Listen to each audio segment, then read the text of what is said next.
વડનગરમાં આવેલા અર્જુન બારી પાસે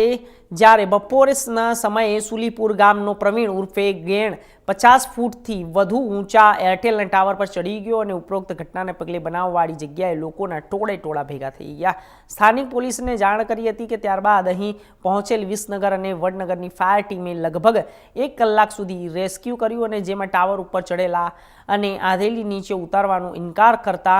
તેના કંટાળેલા ફાયરના લોકોએ તેને શરીરે દોરડું બાંધીને સફળતાપૂર્વક નીચે ઉતારીને પોલીસને સોંપ્યો હતો અને અંગે ફાયર અધિકારી જયેશ પટેલે કહ્યું કે 12:30 વાગે ફોન આવ્યો હતો અને એરટેલના ટાવર ઉપર કોઈ યુવાન ચઢી ગયો છે એમ કહી પહોંચીને રેસ્ક્યુ કર્યું હતું અને તેને ખૂબ જ તકલીફ બાદ નીચે ઉતાર્યો અને તે જ રીતે બળબડ કરી રહ્યો હતો અને તે જોતાં જ માનસિક રીતે અસ્વસ્થ હોય તેવું લાગ્યું।